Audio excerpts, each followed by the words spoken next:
कोई हमारे साथ छल करता है, कोई हमें पीड़ा देता है, तो तन दुख से और मन प्रतिशोध से भर जाता है। फिर हम प्रतिकार चाहते हैं, अपने मन की अग्नि को शांत करने के लिए प्रतिशोध चाहते हैं। और यही हम सबसे बड़ी भूल कर बैठते हैं। तो क्या किया जाए? इसका केवल एक ही उपाय है और वो है क्षमा। यदि प्रतिकार चाहिए तो प्रतिशोध भुला दीजिए और न्याय की ओर अपने पग बढ़ाइए, क्योंकि यही वास्तविक प्रतिकार है।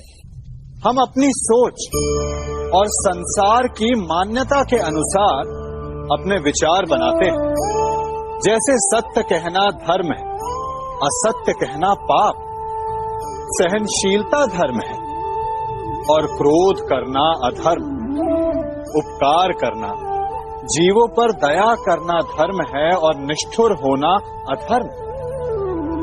परंतु क्या यही सत्य है? क्या कभी कभी परिस्थितियां इन आवेशों को उल्टा नहीं कर देती? करती। यदि इस संसार में कुछ धर्म है, कुछ पुण्य है, कुछ महान है, तो परिस्थिति के अनुसार चलना। जटायु स्मरण है आप सबको, वो जिन्होंने रावण पर क्रोध किया था, उस पर आक्रमण किया था। उस समय जटायु का क्रोध पाप नहीं था, धर्म था। इसीलिए अंत में उन्हें भगवान राम की गोद मिली। और कुछ ऐसे भी होते हैं जो धर्म को सहनशीलता समझकर हर अन्याय को सहते हैं और अंत में वो बाणों की शैया पाते हैं।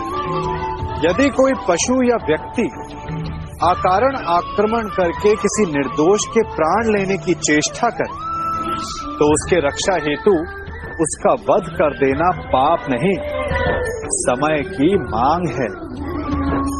क्योंकि आक्रमण भी आत्मरक्षण ही है।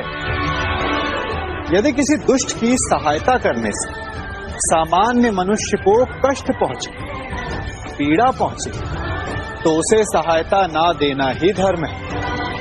अकारण क्रोध अस्वीकार्य है, परंतु यदि क्रोध से कुछ शुभ पाप बाहुभीत हो, तो क्रोध और दंड भी धर्म ही है। स्वीकारण, सत्य का स्वीकारण मनुष्य के लिए बहुत ही महत्वपूर्ण है।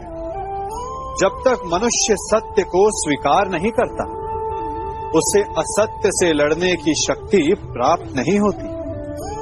जब आप भोजन करते हैं तो क्या होता है? आपका पेट स्वीकारता है कि वो भर चुका है और आप भोजन करना बंद कर देते हैं। जब आपको निद्रा आती है तो क्या होता है? आपका मन स्वीकारता है कि आपका शरीर थक चुका है और उसे विश्राम की आवश्यकता है। उसी प्रकार जब आपको किसी व्यसन को रोकना हो, तो आपको स्वीकारना पड़ता है कि बहुत हो चुका, चाहे वो लालच हो या मदिरापान। उस व्यसन का त्यागना तभी प्रारंभ होता है जब आप ये स्वीकार कर लेते हैं कि आप उस व्यसन के बंधक हैं।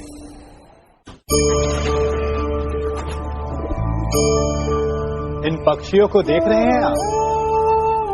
इनका उड़ना वायु में इतना संतुलन मुक्त कर देता है ना? इन्हें उड़ते देख आपके मन में भी इच्छा होती होगी कि इन्हीं की भांति आप भी स्वतंत्रता से उड़ पाएं। ईर्ष्या होती है ना, जब आप इन्हें खुले आकाश में ऐसे विचरण करते देखते हैं। पर कभी सोचा है इस उड़ान को, इस स्वतंत्रता को पाने के लिए कितना परिश्रम, कितना अभ्यास किया होगा इन्होंने? आकाश में उड़ने से पूर्व धरती पर कितना गहन परिश्रम किया होगा इन्होंने? इनके माता पिता ने पहली बार जब इन्हें पंख फड़फड़ाने को उकसाया होगा, तो कितनी बार घिरे होंगे। पहली बार वायु में उड़ते समय कितना भय लगा होगा इन्हें। अपनी पहली उड़ान के पश्चात धरती पर उतरते समय गिरकर कितनी चोट खाई होगी। इस उड़ान का, इस स्वतंत्रता का ये मूल है। यदि आप ये दे सकते हैं तो अवश्य आप भी इस स्वतंत्रता को पा सकते हैं। इन पक्षियों की भांति ही अपने चारों ओर जब भी आप किसी सफल मनुष्य को देखें तो उससे ईर्ष्या ना करें, उसके परिश्रम और पीड़ा को समझने का प्रयास करें जो उसने यहां तक पहुंचने में पाई है। प्रेरणा लें, प्रयास करें और स्वयं भी सफल हो जाएं। हमारे जीवन का मूल आधार है करुणा। करुणा क्या है? करुणा दया नहीं, करुणा वो भाव है जिससे हम दूसरे की समस्या को समझते हैं।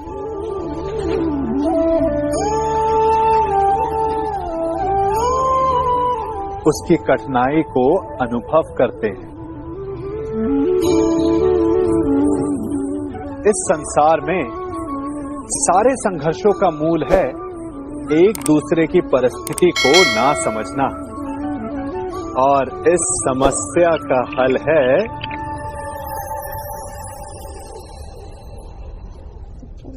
करुणा।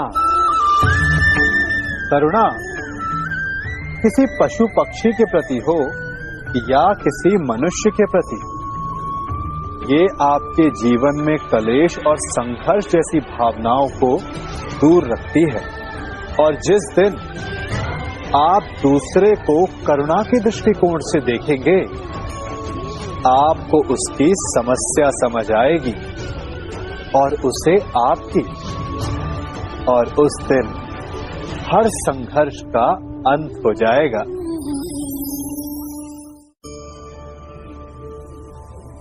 कभी सोचा है हमारा जीवन भी उस रेत की घड़ी की भांति है?